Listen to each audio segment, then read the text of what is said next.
Vinnie Ream's statue of Abraham Lincoln was controversial. Art at the time was still very much imbued with classical elements, though more progressive sculptors were trying to raise the art of portraiture to a science. They wanted to make literary works where the subject matter and the expressiveness of form became mutually reinforcing. The human figure was of interest to these artists, and the symbolism that they could express through personification and allegory that was sparingly introduced. For example, from the side of the Lincoln work, we see the benevolent Lincoln doing a great deed for mankind. From the front, we see the tragic Lincoln, a president marked by war and death and personal grief. At the unveiling of the statue, one senator said that Lincoln's face mirrored the melancholy scenes in which he was so prominent an actor. The progressive critic Minor Kellogg pointed out the symbolism in the work, that Lincoln was depicted in the act of presenting the Emancipation Proclamation to a newly liberated people, the long cloak falling off one shoulder and caught precariously by the left hand represented the protective mantle of government that had almost slipped away, but was held in readiness to uphold the law. Kellogg added that the figure's dual expression of sadness and benevolence was touchingly portrayed.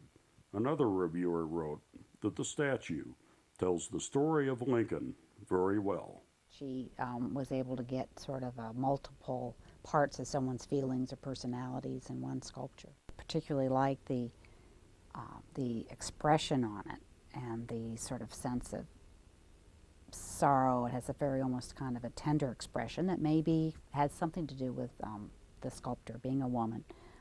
The gesture, the reaching out to people, it's a very humble kind of an attitude, very different than a lot of the statues that are generals and people that, you know, have their kind of heads back and look very arrogant. It's anything but arrogant. It reminds me and makes clear that it is what most artists strive to do, and her particular thing in finding that duality is another approach to finding that aspect of humanness that's more than just creating a likeness of the person, is to find and strive to achieve the other part or parts of that person emotionally and what it meant in terms of the whole people of the country at that time. The statue's downcast demeanor was criticized by some writers. One reporter asked the artist, "Why didn't you represent Lincoln in a heroic attitude, with shoulders thrown back, with head more erect, and his arm more elevated as he gave to the world the proclamation of freedom?" To this rather impertinent inquiry, Miss Ream gave a terse response. Because I never saw him in that attitude. On the contrary, I often found him tilted back in his chair, with his feet encased in a pair of slipshod slippers, resting on a table about on the level with his head. The artist later recalled her impressions of the president. He seemed an absolutely heartbroken man.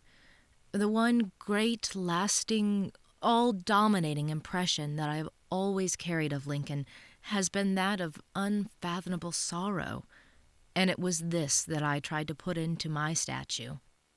The woman journalist, Mary Clemmer Ames, saw the Lincoln statue and wrote down her impressions of the work. No one can object to the sadness of the expression. It is more himself and less a mere likeness. The atmosphere created by it is the same as that which came from the man. It is the most real likeness of Lincoln that I ever saw. But detractors paraded the humbug and art fraud allegations slung at Vinnie Ream and other American artists who had worked in Europe. Amid the Donnybrook, the feminist paper The Revolution complained, "There have not been a dozen decent critiques of Miss Ream's Lincoln by itself apart from the girl who wrought it. Every feature of her face, every look, every tress of what one writer calls her flashing hair has been analyzed in an attempt to prove the unworthy influence it was assumed she exercised to secure the commission." Sadly, the notoriety was to plague the artist during her entire career and caused jaundiced opinions about her talent to linger for more than a century. Sales and commissions came harder. But the indomitable Miss Ream persisted. Often working far into the night by candle or gaslight, the tiny woman created full-size models of virtually all of her major works, a departure from her more renowned peers, who often only created miniatures that they later had enlarged by hired Italian artisans. Vinnie Ream established a studio briefly in New York during late 1871, when her marble ideal works arrived from Europe. She began modeling sculpture in front of the public at industrial shows, to show a skeptical world that she can model in clay, the press announced. Miss Ream confronted Horace Greeley in person and earned his support. The Washington Star editor Crosby Noyes was a friend who wrote often. Noyes soon wrote to Vinnie Ream, "It was a daring undertaking to go to New York this summer. You have carried the war right into the enemy's camp, nearly silenced adverse and malicious criticism, and secured favorable notices in most of the New York papers despite the atmosphere of envy and prejudice created by the artist cliques and the Tribune." One of the figures on display in Miss Ream's New York studio was titled "The Spirit of the Carnival," a work she designed after attending a festive Roman carnival. The sculpture was called "A Tour de Force of Garland Carving." Another work cut in Italy was a bust titled "America," a Columbia figure that Vinnie Ream began modeling during the brief stay in Paris, where she studied with local artists. It was thought that it may have been influenced by progressive French liberals, who had inspired the creation of the Statue of Liberty, which would later be unveiled in New York Harbor. Another ideal work was a marble statue of the biblical prophetess Miriam. One review of the Miriam work noted, "The beauty of this work of art must be seen to be fully appreciated. There appears a perfect grace only accounted for by the higher refinement of conception than that so often conspicuous in productions intended to personify the ideal and mystical rather than the real and substantial." Perhaps the most notable work on display in New York was a marble statue of the controversial ancient Greek poetess Sappho. Sappho by Vinnie Ream was the artist's personal favorite of all of her works. The subject of the poetess contemplating suicide was a dangerous theme for any sculptor, but the innovative Miss Ream created a dignified portrait. The face of the figure has a faint smile, which I like to think was a glimmer of hope in a cruel and hateful world. A bronze copy of this statue was placed on Vinnie Ream's grave at Arlington National Cemetery. It ultimately came to symbolize all creative women who were ignored and forgotten by society.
Vinnie Ream tried to get commissions for equestrian statues of the Civil War generals, Thomas, Custer, and Lee, but was never able to break into the big monument business, which tended to be dominated by male sculptors.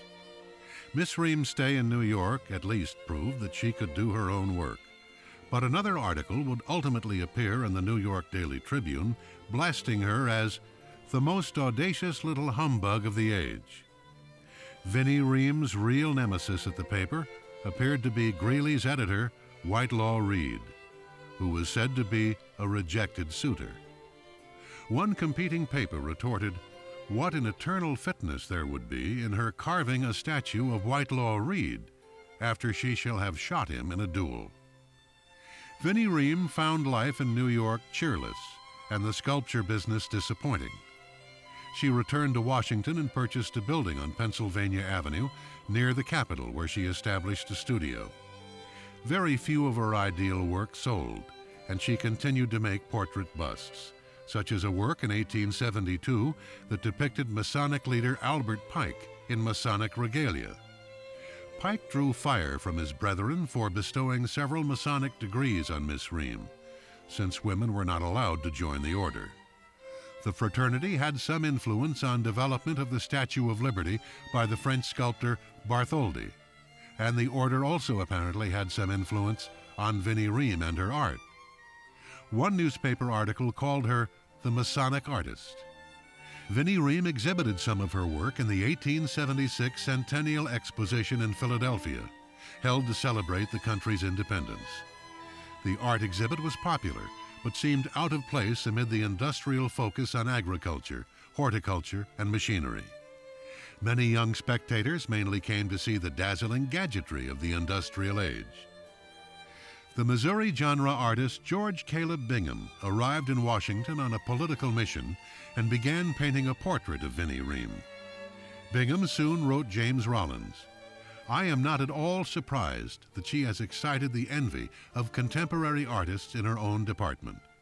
The jealousy and clamor of rival sculptors has caused her talents to be underrated by those who are ignorant of art and its principles. Few of them can claim to be her equals, and in some respects she is ahead of them all. I can scarcely understand it. She speaks ill of no one, seems as kind to the lowly as the exalted. What is it that makes her such enemies?" The 1876 exposition was called The Swan Song of Neoclassical Art. Completion of Bartholdi's massive Statue of Liberty in New York Harbor was even being hindered by wrangles over details, and the work was being attacked in the press. Bartholdi was not the only one to struggle with American acceptance. Miss Ream faced the same dilemma among her own countrymen. George Bingham wrote her in June of 1876, "I do not believe the portrait of you or Miss Coleman will appear on the walls of the Centennial Exhibition. I know that you have enemies there, who will endeavor to keep in the background everything in the shape of art which relates to you." Vinnie Ream's largest major work was a 10-foot-tall bronze figure of Civil War Admiral David Farragut. Shortly before Miss Ream's return from Europe, Admiral Farragut died. There was national mourning for the hero of Mobile Bay, who had entered the war at retirement age and who became known for his famous saying, "Damn the torpedoes, full speed ahead." A competition was held in 1872, which required artists to submit models for the work, which were to be exhibited at the U.S. Capitol. Vinnie Ream and Horatio Stone were the only sculptors who made large models in quest of the Federal Commission. Miss Ream made a 7-foot plaster standing figure, which was transported to the Capitol in early 1873 for the exhibition. But workmen hired to move the bulky model allowed it to fall, and the figure was partially smashed down to its iron framework. One press account observed that men were seen after the incident with plenty of money and quarreling over it. After asking the committee for more time, Vinnie Ream was only granted 1 extra week. But the tenacious Miss Ream stayed at the Capitol, working night and day to repair the model. The exhibition resulted in a committee stalemate. A prominent New York paper retorted, "The nation ought to feel particularly gratified when it reflects upon its narrow escape from another of Miss Ream's eccentricities in bronze. And for the present, we are comparatively safe from any bronze illustration of the Darwinian theory cunningly put forth under the pretext of honoring the memory of our greatest naval hero." But this time, the austere critics had been largely silenced by the very popular success of Vinnie Ream's Lincoln and Sappho. After a protracted seesaw battle with congressional committees and competing sculptors, Miss Ream was finally awarded the $20,000 Farragut Commission in 1875. and she began modeling a larger 10-foot-tall plaster version of the model. After completing the model in 1879, artisans from France and Philadelphia were hired to cast the figure in bronze at the Washington Navy Yard. The Farragut was unveiled amid great fanfare in 1881. The woman journalist Mary Clemmer Ames wrote down her impressions of the work. It represents the Admiral standing, untouched of allegory, just the man himself, as he stood many hundred times, gazing out over distant seas. Another reporter wrote that the figure's countenance wears what we can only call a double expression habitual to him, which was produced by the anomaly of a smiling mouth with forehead and eyes of unusual sternness of expression. The face is alert yet thoughtful, and the position is suggestive of both action and repose. In 1878, Vinnie Ream was 31 years old. With neoclassical art on the decline, she decided to marry Army officer Richard L. Hoxie. Her career dwindled after the birth of her son in 1883. Hoxie sought to protect her from the world and begged his bride to abandon a career that was often plagued by overwork and financial hardship. Hopes for the son were dashed when he was injured in a childhood accident that left him mentally debilitated. Perhaps as a result, Vinnie Ream Hoxie worked to help the handicapped and returned to sculpture toward the end of her life. One of her last works was a statue of Iowa Civil War Governor Samuel Kirkwood, which was unveiled in 1913. She submitted a bid for the Lincoln Memorial, and at the time of her death in 1914, she was making a statue of the Cherokee linguist Sequoyah for the U.S. Capitol from Oklahoma, a work completed by George Julian Zolnay. Today, there are few reminders of Vinnie Ream other than her major works. Her home in Washington was demolished many years ago, and her possessions were sent to historical collections in several states. She modeled over 80 important luminaries, but today many of the sculptures remain lost or unlocated. A bust of George Armstrong Custer that she completed in 1881 was a prized possession of the general's widow, the Venerable Elizabeth Custer, who moved the sculpture with her as she traveled between seasonal residences. Today, Vinnie Ream's legend lives on, and she has been featured in the official guidebook of the United States Capitol. Her Lincoln statue continues to affect its observers. During the funeral of President John F. Kennedy, many were moved as the image of Mr. Lincoln appeared to be gazing sadly down on the scene. As one of the oldest works in the Capitol, the statue ultimately came to symbolize the mutual triumphs of a martyr president whose ideas prevailed, and a young woman's artist's success in a provincial world. In the end, Vinnie Ream Hoxie still displayed the charm and optimism that she had in her youth. Shortly before her death, she was eulogized by the Danish literary critic Georg Brandes, a friend she met in Rome, who wrote, "Finally, she has shown me the spectacle of a human being entirely happy, a soul without a trace of bitterness, an intellect whose work is not a labor." As the wife of a general, Vinnie Ream was interred at Arlington after her death, and many stories appeared in praise of her character and intuitiveness. The La Follette family of Wisconsin wrote, "Those wonderful dark eyes seemed to read at a glance all there was to know." Toward the end of her life, Vinnie Ream Hoxie spoke at the 1893 Columbian Exposition and gave many speeches to art students and women's groups. She told them, in a way that showed her propensity for naturalism, that as art approaches nature, it is the more excellent. With a wisdom that reflected her literary neoclassical roots, she advised them to choose worthy themes that would elevate and ennoble mankind.